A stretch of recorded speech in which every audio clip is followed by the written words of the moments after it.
Bonjour tout le monde, je voudrais vous présenter le Dr. Gail Nield. Elle est dermatologue depuis 1990 et travaille actuellement au Woodbridge Dermatology and Laser Center près de Toronto, au Canada. Elle est membre certifiée du conseil de l'Académie américaine de dermatologue.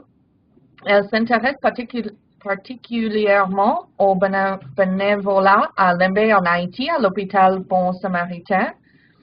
Elle a récemment reçu la bourse de La Roche-Posay qui s'appelle la Dermatologie canadienne du cœur pour 2017. You can start when you're ready. Okay, perfect. Hello, bonjour. So today I thought I'd talk about common male hair disorders seen in darker skin types 4 to 6. Bonjour. Aujourd'hui, je vais vous parler des problèmes de chevelure, si on peut dire, chez les hommes qui ont une peau plus foncée, ce qu'on appelle les types de peau en 4 à 6. So there are 3 conditions to be discussed today. 1, pseudofolliculitis barbae. 2, acne keloidalis nuclei.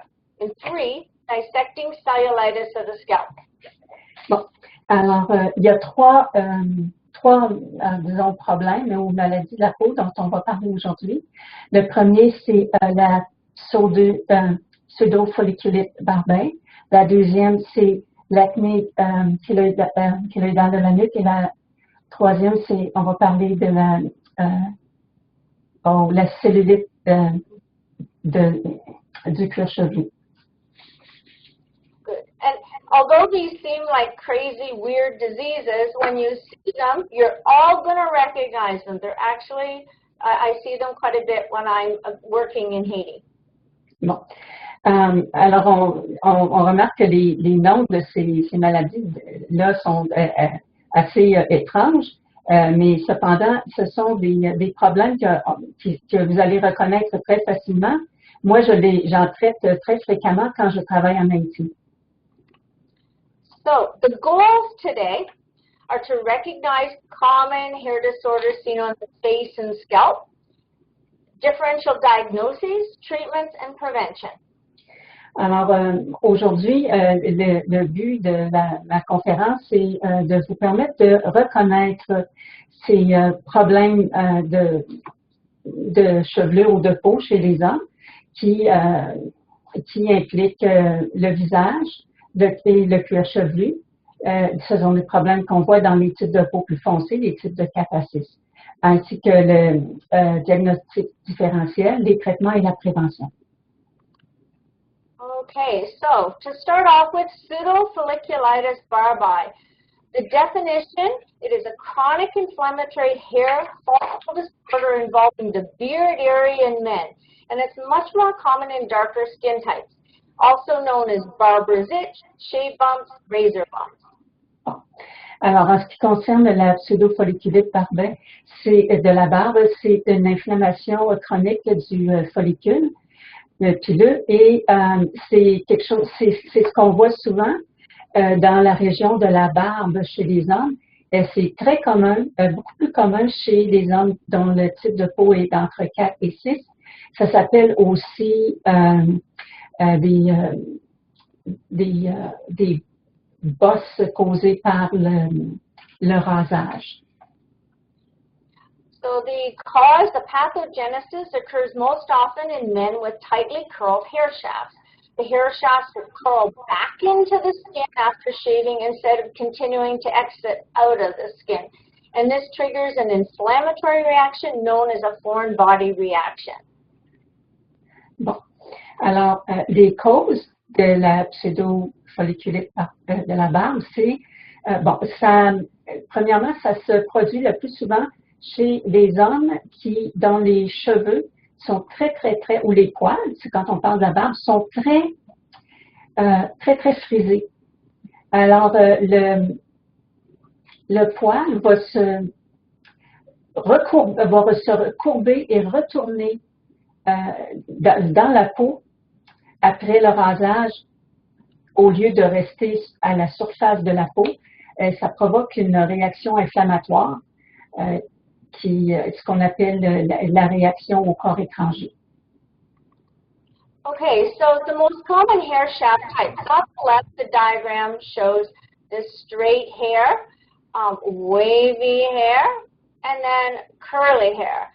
And so pseudofolliculitis, as I said, is caused by shaving. So after shaving, the hair grows back, and sometimes if you have curlier hair, it goes back into the skin, causing inflammation. So it only occurs when there's an ingrown hair. On voit ici une illustration des types de poils les plus communs. À gauche, c'est le cheveu qui est droit, et ensuite celui qui est plutôt, disons, qui fait une petite vague, et ensuite complètement à droite, on voit celui qui est le cheveu qui est frisé. Et on voit que finalement, ce qui arrive dans les cas de pseudofolliculite de la barbe, c'est tout simplement un poil incarné. C'est ce qui cause les problèmes. So the diagram shows again what I was saying. The curved hair goes back into the skin, and then there's inflammation. And the larger picture here shows the hair, and it can almost, you can see how it comes up and goes back in again to there. And you can see others, so it's red and inflammatory reaction. Bon, alors vous voyez à gauche, le diagramme vous montre le poil qui est courbé, ensuite il entre dans la peau, et un petit peu plus loin, où il y a un point rouge, on voit la réaction inflammatoire qui se produit. Sur la photo à droite, on voit clairement plusieurs poils. On peut voir qu'ils sont retournés à l'intérieur de la peau au lieu de rester à la surface, et on peut voir à certains endroits la rougeur de la réaction inflammatoire. So this just tells you actually to get further into it, there are two types of pseudofolliculitis barbae. The one that we already talked about is on the far right here, called extrafollicular. And it's when it comes out and goes back in. Sorry, Doris. Alors, en fait, il y a deux types de pseudofolliculite de la barbe. Et tout à fait à droite, on voit qu'il y a le type qui s'appelle l'extrafolliculaire. On voit clairement que le poil est sorti à la surface de la peau et qu'ensuite il retourne à l'intérieur. C'est celui dont on parle. Good. So the other type is transfollicular. So it shows that the hair actually doesn't leave the follicle, but instead it twists once more underneath. There may be a keratin buildup, and so the hair follicle can't even leave the skin surface. It gets curled up, and then it causes a problem. So that's in the second and third diagram. On voit ensuite, on voit l'autre type de pseudofolliculite de la barbe qui s'appelle le pseudofolliculite transfolliculaire. Et ici, ce qu'on voit, c'est que le poil ne sort pas à la surface de la peau. Ça se peut que, peut-être qu'il y a une petite accumulation de kératine qui l'empêche de sortir, mais on voit que le poil arrive tout près de la surface et qu'il se met à se courber sur lui-même. So, clinically, a patient experiences itching and burning within 24 to 48 hours of shaving, and they develop perifollicular, flesh-colored, or brown papules in the beard area, especially along the jawline and submental areas. Bon, au point de vue clinique, ce qu'on voit, c'est que environ entre 24 et 48 heures après le rasage, le patient ressent une démangeaison et une sensation de brûlure. La chair tout autour du follicule devient hyper pigmentée. On voit des papules qui se développent dans la région de la barbe, surtout le long de la mâchoire et dans les zones qui sont sous le menton. So clinically, you can also see pustules and crusts And chronic findings include chronic post-inflammatory hyperpigmentation, hypertrophic scars, or even keloids. Bon. Vous allez voir à ce moment-là des pustules ou des petites lésions qui ont formé une croûte. On peut voir ça apparaître. Et au point de vue chronique, ce qu'on va voir, on peut voir par exemple de l'hyperpigmentation post-inflammatoire, des cicatrices hypertrophiques et des kéloïdes. So here are some photos. I'm sure all of you have seen this. You can see it's often concentrated along the jawline and under the chin. And the pigmentation is pronounced on the left. And the picture on the right, you see the pigmentation, but also these little papules. Bon. Alors, c'est quelque chose que vous voyez certainement. On voit que sur la photo de gauche, on voit clairement qu'il y a de l'hyperpigmentation. Et sur la photo de droite, on va voir aussi les petites papules. So, with everything, there's always a differential diagnosis. I'll quickly go over these because I'm talking about each individual one. So the differential diagnosis is acne, fungal infections, impetigo, and true folliculitis. Bon. Il y a toujours un diagnostic différentiel pour tout problème. Et ici, dans le cas de la pseudofolliculite de la barbe, on parle de l'acné, d'une infection fongique, d'impétigo ou de la folliculite, de la vraie folliculite. So here's some pictures. This is a differential diagnosis. This patient has acne. You look for lesions on other areas such as the rest of the face, chest, and back. And you can see he's got pustules. Both of these, they're two different patients, but there's pustules and papules in the temple and the forehead region as well, and even low down on the neck in one patient.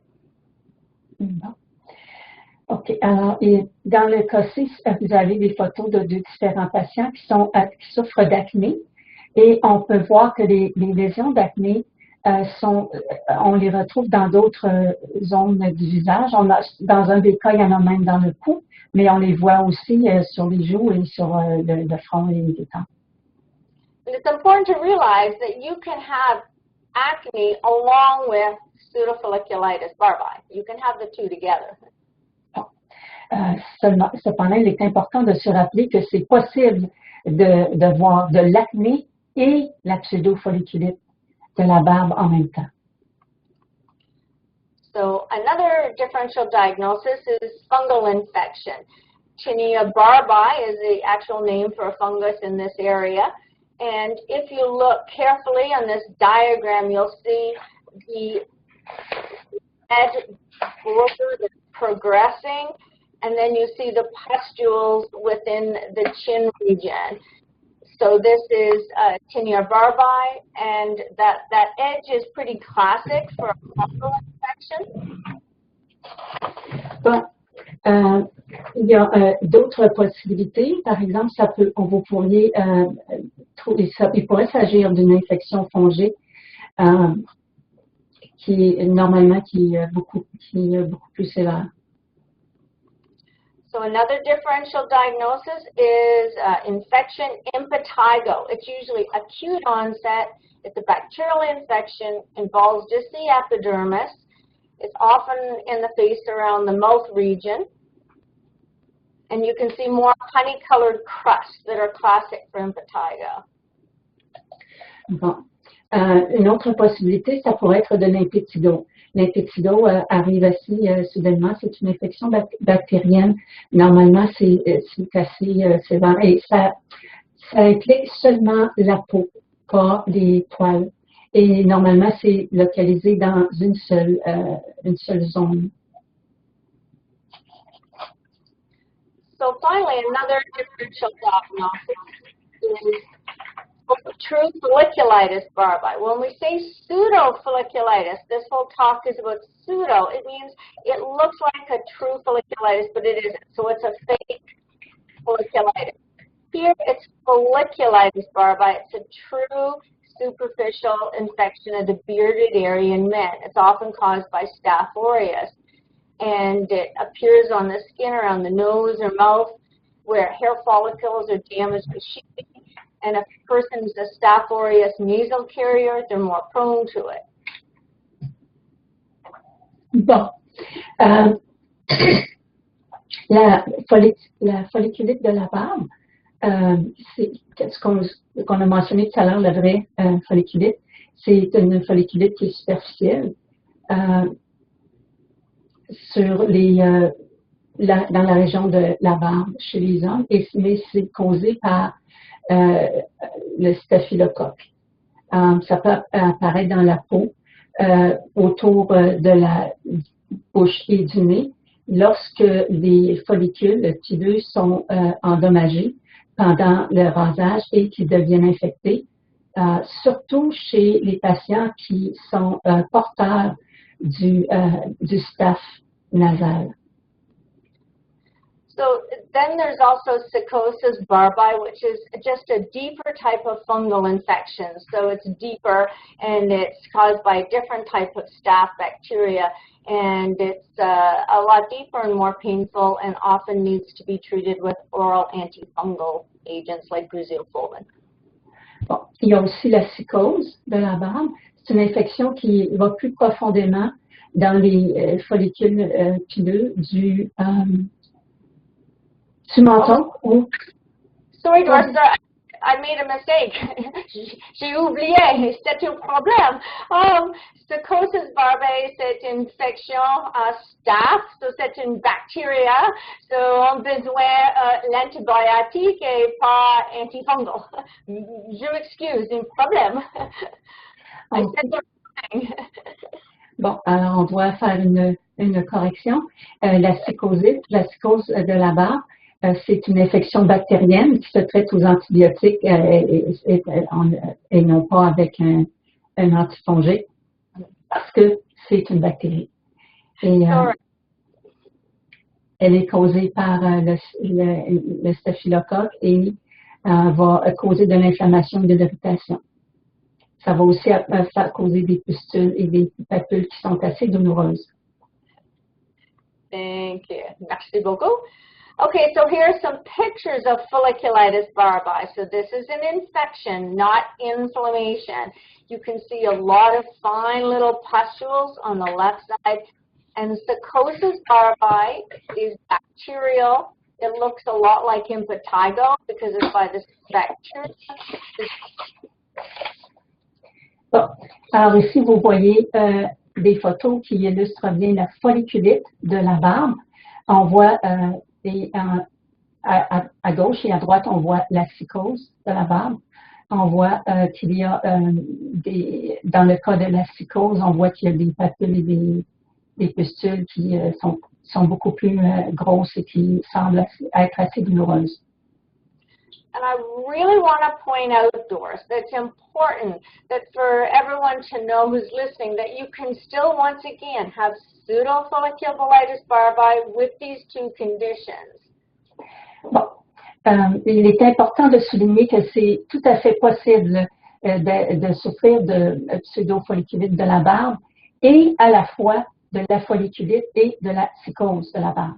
C'est pas impossible. Elles peuvent être ensemble. And I also want to point out that for the picture, the Psychosis barbae, it's bacterial.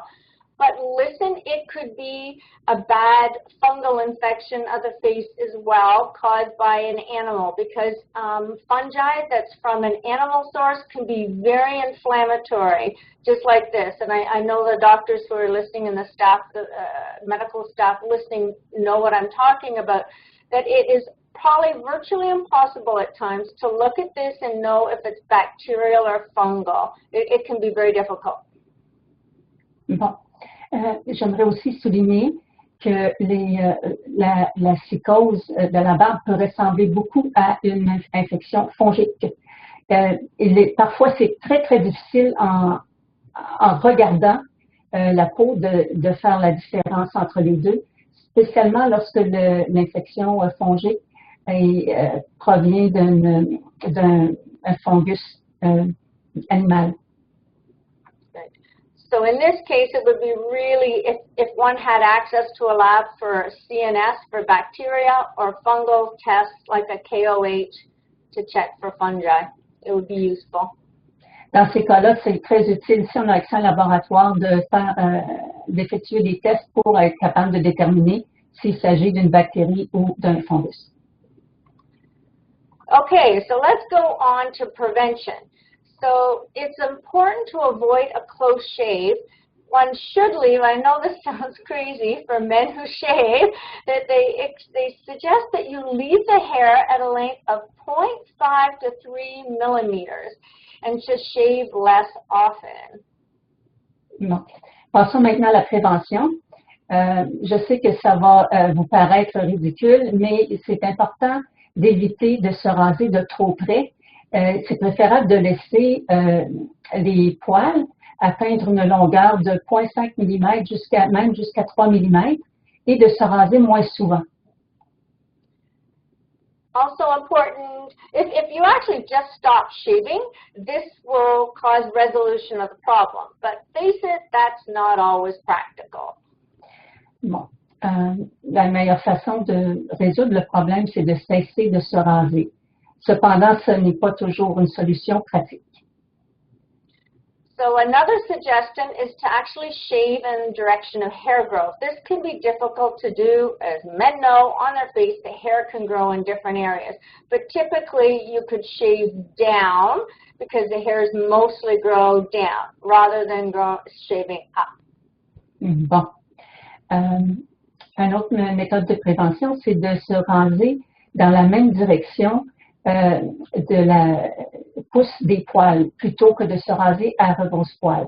Ça peut être difficile à faire parce que parfois les poils peuvent pousser dans différentes directions, mais généralement, les poils de la barbe ont tendance à pousser vers le bas. Alors, si vous vous rasez de haut en bas, vous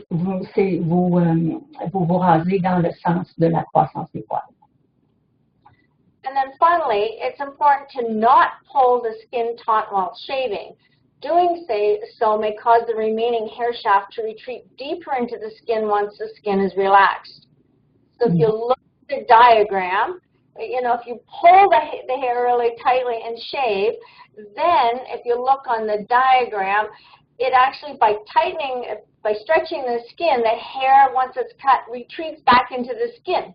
So then, according to the diagram, that hair, when it grows up, may not follow the root for the follicle and become ingrown.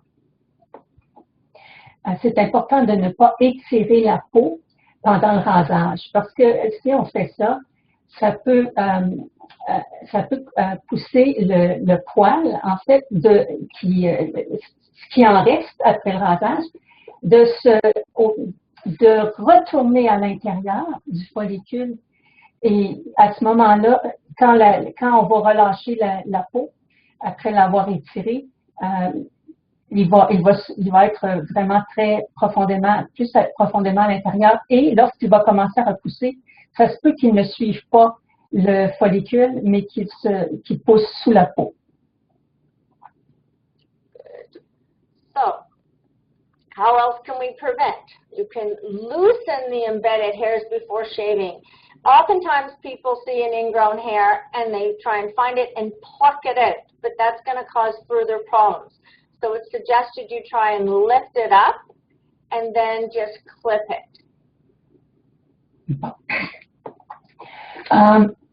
Des choses qu'on peut faire aussi, c'est de tout simplement libérer les poils incarnés avant le rasage en les soulevant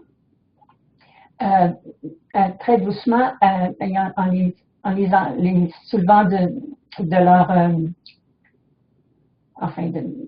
leur petite prison sous la peau avec une petite pince inculée, mais ne pas l'enlever parce que si on l'enlève, il peut repousser comme il était. Alors on le libère et ensuite on peut le couper avec des petits ciseaux Et comme ça, il est déjà sorti, il va continuer à pousser vers l'extérieur au lieu de se retourner à l'intérieur de la peau. And then it's important, if possible, to apply warm compresses or gently rub the areas with a towel prior to shaving so the hairs stand out. Avoid plucking. If possible, have access to an electric shaver. To use clean razors, avoid shaving razors with others, and ensure the barber has clean hands and razors to prevent secondary infection. Bon. On peut aussi appliquer des compresses chaudes ou bien frotter doucement les zones affectées avec une serviette avant le rasage parce que ça va redresser les poils. Ensuite, on évite d'arracher les poils. Si c'est possible, on peut utiliser un rasoir électrique et très important, toujours utiliser des rasoirs propres et éviter de partager des rasoirs avec d'autres personnes. S'assurer que le barbier a les mains propres et aussi que ces rasoirs sont propres pour prévenir des infections secondaires. So how do we treat? Well, first of all, you actually, because this isn't usually an infection, it's inflammation, we can use topical steroids. Mild to medium potency steroids such as hydrocortisone, 1%, or betamethasone, 0.05%, can be applied immediately after shaving. Bon. Ici, puisqu'il s'agit d'inflammation et non pas d'infection, on peut utiliser des stéroïdes topiques qui peuvent aller jusqu'à, ça peut être de la crème d'hydrocortisone d'1% ou bien de la bétaméthasone à 0,05% immédiatement après le rasage. Number 2, one can use a topical benzoyl peroxide, 5 to 10% gel or cream can be useful. And even though it's inflammation, not infection, topical antibiotics also have anti-inflammatory properties and prevent secondary infections. So you can use like mupirocin or fusidin. If not available, you can actually use salicylic acid, 2 to 5% solution as needed. Bon. On peut aussi utiliser du peroxyde topique, un gel ou une crème de 5 à 10%, ou bien une crème antibiotique comme mupirocin ou fusidine. Le matin, on a dit que ce n'est pas une infection, mais une inflammation. Cependant, les crèmes antibiotiques ont aussi un effet anti-inflammatoire, donc ils peuvent être utiles ici et on ne peut pas y avoir accès facilement. On peut aussi utiliser de l'acide salicylique topique en solution de 2 à 5% le matin. And topical retinoids, such as tretinoin, can be really useful. This vitamin A acid cream, we do use it for acne, but it's also anti-inflammatory, and it loosens the top layer of keratin, so the hair cells or the hair follicles are more likely to pierce the skin. And this can be quite useful, actually. And it also decreases the pigmentation that can occur from the condition. Le rétinol topique, comme la trétinoïne ou la crème de vitamine A, en gel ou en crème, sont très utiles aussi parce qu'ils vont exfolier la surface supérieure de la peau. Et ça va permettre aux follicules, aux poils, de sortir de la peau au lieu de rester, de s'incarner. And if it seems that there's secondary infection, then you can use oral antibiotics, a short course for 1 to 2 weeks. And if small little keloids have developed, you can then use interlesional corticosteroids. And at times, people will even do chemical peels that, once again, help exfoliate that old keratin on top of the skin so that you're less likely to have ingrown hairs. Non. Si il semble y avoir une infection, on peut utiliser des antibiotiques par voie orale pour une semaine ou deux. On peut aussi utiliser corticostéroïdes intralésionnels si on voit que de petits kéloïdes se sont développés. Il y a aussi des peelings, ce qu'on appelle, chimiques, comme avec de l'acide glycolique ou de l'acide salicylique, qui ont une action exfoliante et qui va prévenir l'incarnation des poils.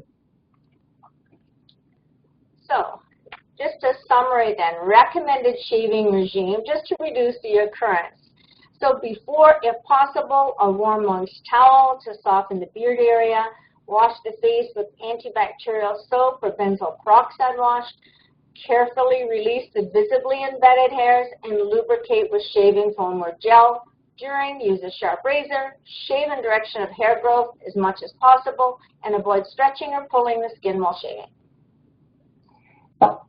Alors, pour résumer, avant le rasage, on peut utiliser une serviette humide et chaude pour assouplir les poils de la barbe.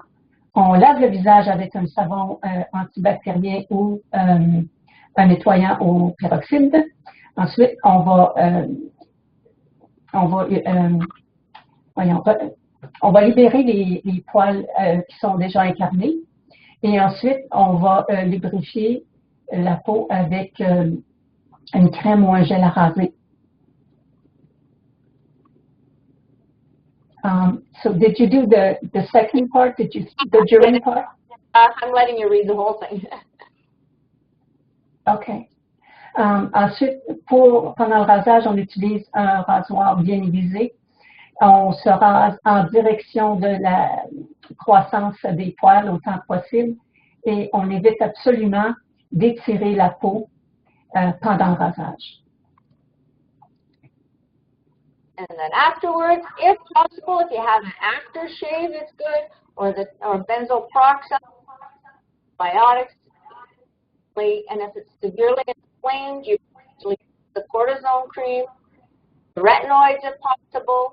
It's important to avoid greasy products such as Vaseline, as they will occlude the follicles and increase the incidence of this condition, and try and shave less often. Après le rasage, si c'est possible, on applique un lotion après rasage.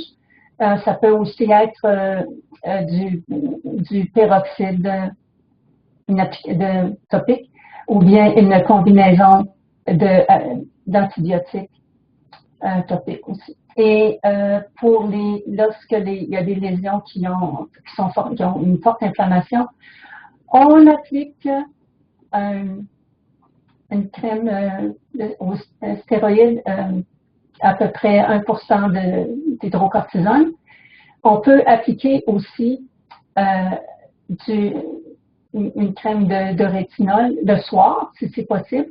Absolument éviter les produits gras, comme par exemple la vaseline, parce que ça va obstruer le follicule et le poil ne pourra pas sortir et il va encore s'incarner. Et ensuite, on se rase entre 1 et 3 jours, pas plus souvent que 1 à 3 jours entre les rasages. So once again here, just some further photos of this condition. You can see there's different stages. These are on the left. There's small little residual, almost small little keloid-like lesions, some pigmentation, and it's just more numerous on the right side. But with proper care, this can be reduced. Bon. Alors, en résumé, on voit dans le cas de pseudo-folliculite de la barbe, la photo du côté gauche, on voit qu'il y a des lésions qui ont fait des... You did say for the left side you could see small keloids that have formed, right? Bumps, okay. Little bumps or keloids, some of them. OK.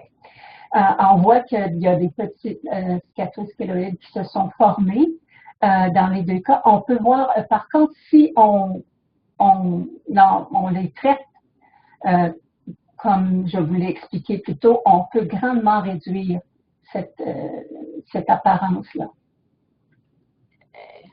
Good. So, in summary, pseudofolliculitis barbae results from recently shaved hairs going back into the skin or from shaved hairs not piercing the skin surface curling up on itself, causing inflammation. And complete resolution is possible only with discontinuing shaving. Bon.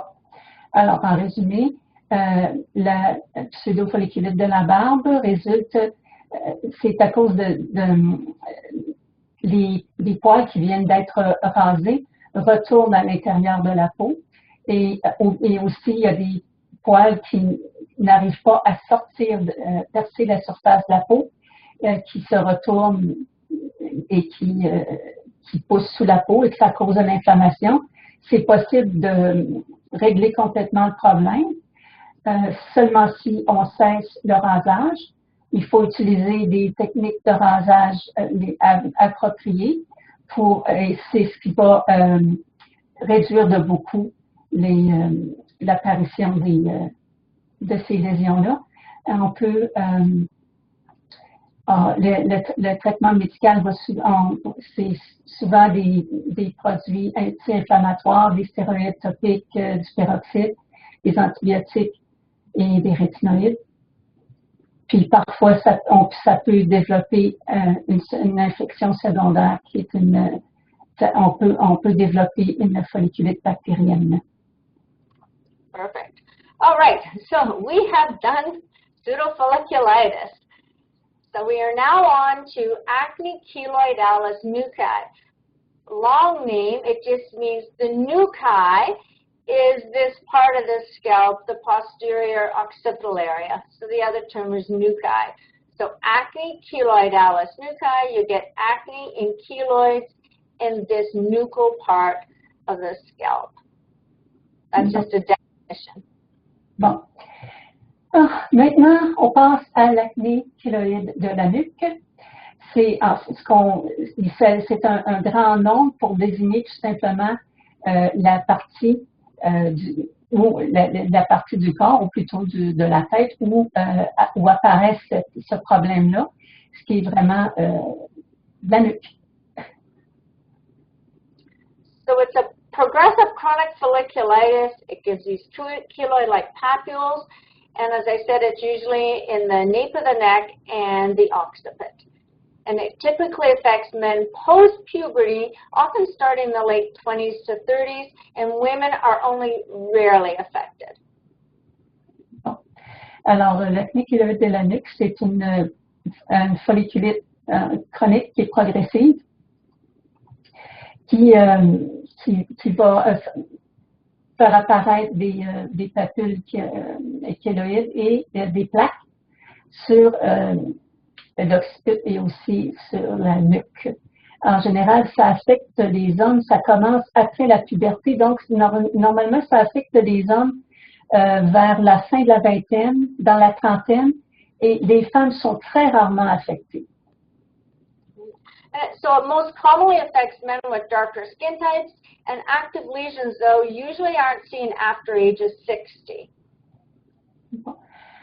La plupart du temps, ça affecte les hommes dont le type de peau est entre 4 et 6, et on ne voit pas de lésions actives normalement pas après plutôt l'âge de 60 ans. So this picture is a patient of mine in Haiti, in Lombe, and this larger lesion here where the arrow is a keloid, and below it you see some pustules, and then you also can see some hair loss where there's scars. And where there's scarring hair loss, the hair won't come back in that area. Bon, la photo ici, c'est celle d'un de mes patients en Haïti. La grosse lésion où vous voyez la flèche maintenant, c'est un kéloïde, et plus bas, on peut voir d'autres plus petites lésions. You said papules for the other ones? Right here where the arrow is shows hair loss. There's patches there. Okay. On voit ensuite qu'il y a une perte de cheveux, un endroit où c'est un peu plus chaud. Et ça, c'est dû à les cicatrices. Et lorsque l'on perd ses cheveux, qu'il y a des cicatrices, le cheveu ne repoussera pas à cet endroit-là. Il ne repousse pas sur les cicatrices. So, what's the cause? We don't know. We think it could be irritation from shirt collars or hats. And perhaps close shaving of the scalp in this area may cause a pseudofolliculitis barbae, foreign body reaction that can cause chronic inflammation. Bon, on ne connaît pas la cause. On croit que c'est possible qu'une irritation, par exemple, provoquée par les cols de chemise, peut être la cause. Et aussi, lorsqu'on rase la tête, on rase les cheveux très près du cuir chevelu, ça peut causer une pseudo-folliculite. Et c'est comme ça fait une réaction un peu comme une réaction au corps étranger qui va causer une inflammation chronique. Now, here's a picture. Now, this is a 10-year-old boy, and I saw him in Haiti, and he had these little papules at the back of his occiput, and when we reduced the close shaving in this area, it improved. Now, I said that acne keloidalis nuclei is usually seen in age 20s and on, but I've seen a number of young boys in Haiti with this early development, so maybe there's some relationship. So I would suggest in this area for younger boys not to shave so close to the skin, and maybe it will prevent it. But there's no studies to say that's for sure or not. It's just what I've seen. Bon. Ici, la photo, c'est d'un garçon que j'ai traité en Haïti, il a 10 ans, et il a développé, on voit qu'il a développé des papules sur la nuque, et lui, il rase ses cheveux de très près. Je sais que je vous ai dit que normalement, l'acné kéloïde de la nuque ne se développe pas avant la fin de la vingtaine. Cependant, on en voit un peu plus fréquemment chez les jeunes garçons, et on croit que c'est possible que ce soit causé par le rasage de près des cheveux. On n'a pas la preuve de ça, mais nous suggérons que si on ne rase pas de près les cheveux des jeunes garçons sur la nuque, ça pourrait éviter que ça se développe. On n'en a pas la preuve, mais on suggère fortement d'essayer cette solution-là. Okay. So clinical presentation. You usually see 2 to 4 millimeter papules, which can be flesh-colored, red or brown, and these may evolve to have a smooth, shiny appearance resembling keloids, usually just that lower portion of the scalp and posterior neck. And as I showed earlier, that you can have larger nodules form, fibrous horizontal bands in this area. Bon. Alors, en ce qui concerne la présentation clinique, on va voir des papules de 2 à 4 mm qui peuvent être de la couleur de la chair, rouge ou brune. Elles peuvent se transformer et avoir une apparence lisse et brillante. Ça peut ressembler à des kéloïdes. Et normalement, c'est le derrière de la tête et du cou. C'est là où l'on les retrouve. Et les papules peuvent se développer aussi, peuvent devenir des nodules beaucoup plus grands et former des lignes fibreuses dans la région du cou. So one can also develop abscesses. Hair loss can occur over time. The lesions can be itchy, so they can be symptomatic. And although this is a benign disorder, the appearance can really bother patients. Occasionnellement, il y a des abcès qui peuvent se développer et sur une longue période de temps, on peut aussi remarquer une perte des cheveux. Les lésions peuvent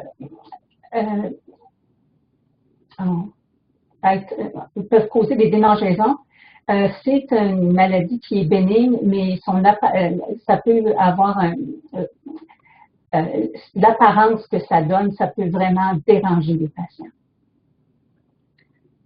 so these are more patients. I do see quite a number of these patients, but maybe it's because when I go there, I'm just seeing derm patients, so extra patients come to see me.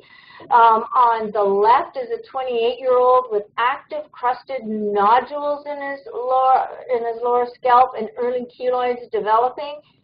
And on the right is a patient I've seen actually over a course of 9 years, and he's under fairly good control. He's a 30-year-old male, and you can see there's a few scattered papules.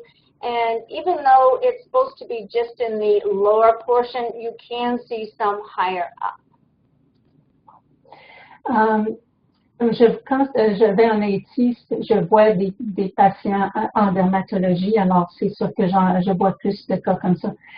Sur la photo de gauche, vous voyez un jeune homme de 28 ans qui a des nodules actifs. On voit qu'ils ont développé sont devenus comme une croûte, et aussi on voit que on remarque le développement de cicatrices kéloïdes. L'homme de droite, c'est aussi un patient à moi en Haïti. Il a environ 30 ans et ça fait 9 ans que je le traite.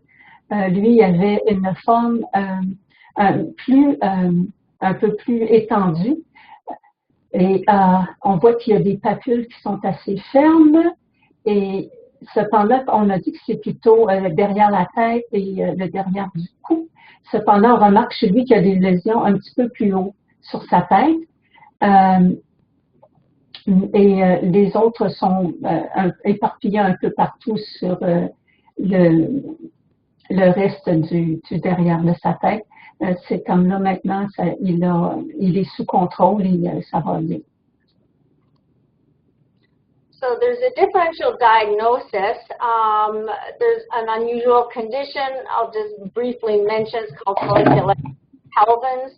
Then if we have time today, I'll just dissecting cellulitis of the scalp. If not, we'll leave that for time. And then absolutely, I'm sure you're all thinking, what about tinea capitis? Yes, you may have to do fungal scraping to aid in the diagnosis.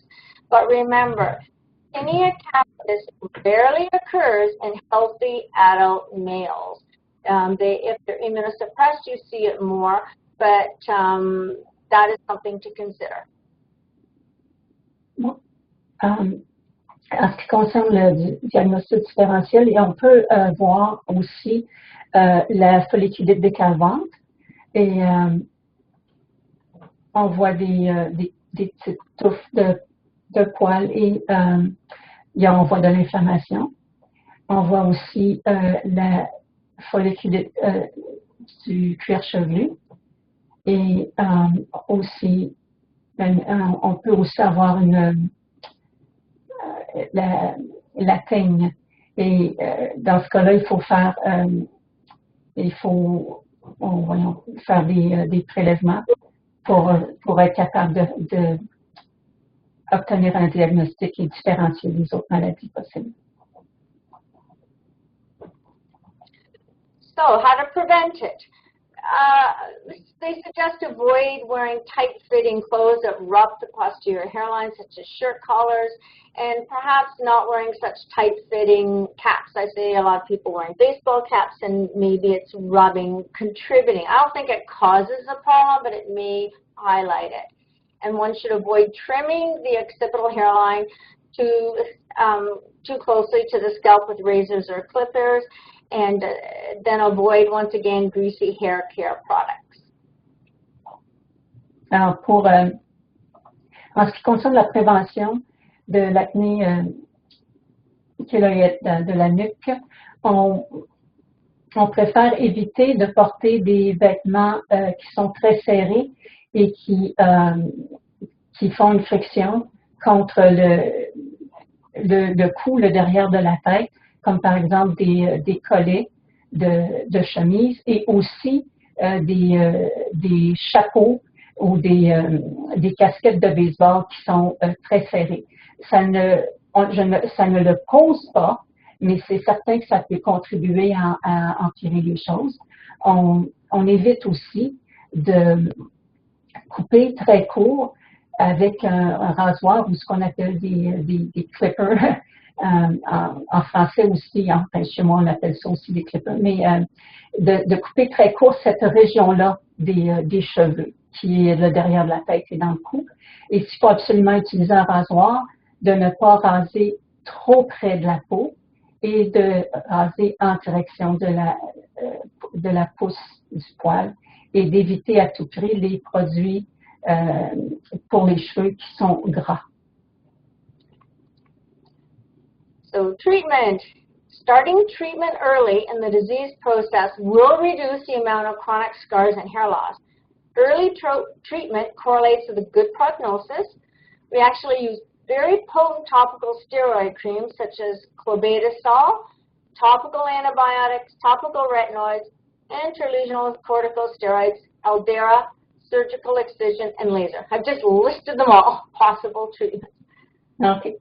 Alors, le traitement, si on commence le traitement très tôt, après l'apparition de la maladie, ça va réduire grandement les cicatrices chroniques et la perte des cheveux. Et vraiment, le traitement qu'on effectue tôt, c'est ça va plus on commence à traiter tôt, plus le pronostic est positif. On va utiliser des crèmes stéroïdes ou des lotions, comme par exemple le clobetasol à 0,05%. On utilise aussi des antibiotiques topiques, du rétinol topique, ainsi que des corticostéroïdes intralésionnels. Et on peut aussi utiliser l'excision chirurgicale et le laser. So, good. So initial therapy, actually, potent topical steroids really can help. I know I've seen betamethasone in Haiti. 1% hydrocortisone is not strong enough. It won't penetrate. So you've got to use at least betamethasone valerate. Now, clobetasol, I just don't know the availability in Haiti. However, and this is off-label, but last year I gave a talk on skin lightening and the problems of skin lightening, and there's a cream, carrot cream, that patients will buy in little stores. And if you look, we discussed it last time, it actually has clobetasol propionate, which is the most potent steroid available. So if patients can't find it, there is that silly carrot cream that is widespread and inexpensive in Haiti that could be used for this condition. So I'm not like you'd have to really explain to the patient you're not using it for skin lightening, but it has that. I mean, if you can find a pharmacy where you can actually write the prescription and get it, that's great. But I just want to let you know it is available in an unconventional source. Bon.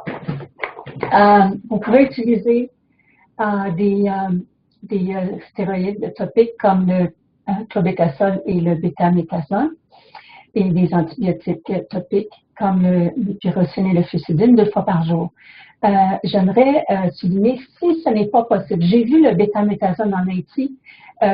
Pour le clobetasol, je ne sais pas à quel point il est accessible. Cependant, j'aimerais vous signaler que j'ai découvert qu'il y a des patients qui utilisent ce qui s'appelle la carrot cream ou la crème de carotte pour pâlir la peau. Et on a découvert que ça contient du clobetasol. Alors, si jamais vous ne pouvez pas obtenir le clobetasol dans une pharmacie avec une prescription, vous pourrez toujours mentionner à vos patients qu'ils peuvent utiliser cette crème aux carottes. Cependant, il faudrait leur souligner que ce n'est pas dans le but d'éclaircir la peau, mais plutôt de traiter l'acné kéloïde de la nuque. Good. So besides the steroid cream, as I said, we can use topical antibiotic creams. And I have a number of patients who are just controlled with intermittent topical steroids and then even topical retinoids, just like we use for the pseudofolliculitis barbae.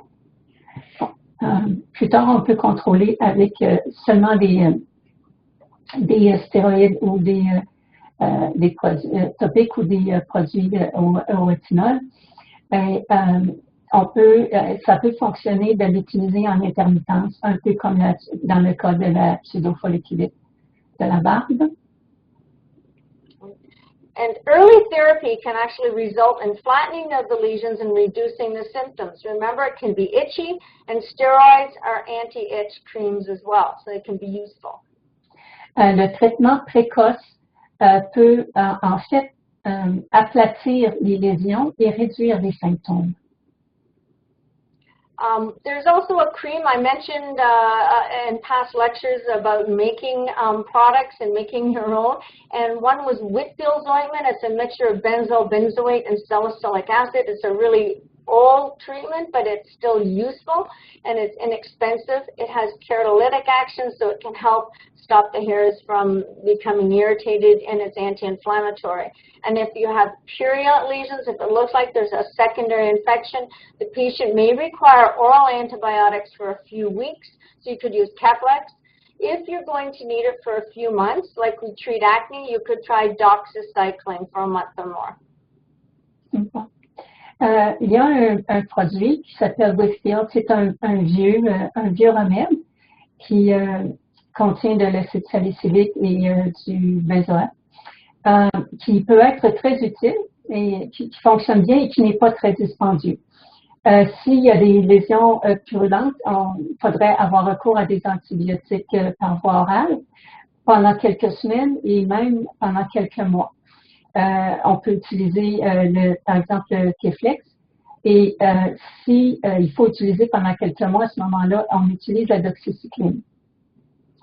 I didn't put it here, but one can also use shampoos, ones that have salicylic acid, or even like Nizoral ketoconazole shampoo for its anti-inflammatory properties can be useful.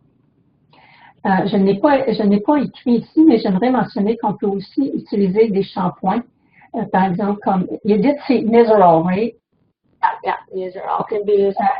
Des shampoings, par exemple, comme le Nizoral, qui va aider pour l'inflammation. C'est un produit qui peut être utile dans le traitement. So this is another patient I've seen in the clinic. So you see the papules, the pustules, and plaques, once again in this unique location, the posterior scalp associated with hair loss. So first line includes topical antibiotics and potent topical steroids, and this can lead to moderate long-term control. On voit ici un patient qui a une perte des cheveux. On voit des lésions qui sont derrière la tête et dans le haut du cou. On voit les papules, les pustules et des plaques. À ce moment-là, les traitements de première ligne, c'est les antibiotiques topiques et l'application de stéroïdes assez puissants. Et ça peut en fait produire un contrôle modéré à long terme. And if you have like purulent discharge, you've got pus coming out, then you should do a course of oral antibiotics. And we did mention the other treatments briefly, but like intralesional steroids probably be the most common that could be done as well. Bon. S'il y a présence de lésions purulentes et qui coulent, elles doivent être traitées avec des antibiotiques par voie orale. Okay, so I'll go back because it's now an hour and we can maybe discuss the next one later. I'm not sure because we're now, Amanda, what do you say? Should we halt now for questions? Yes, I'd say yeah.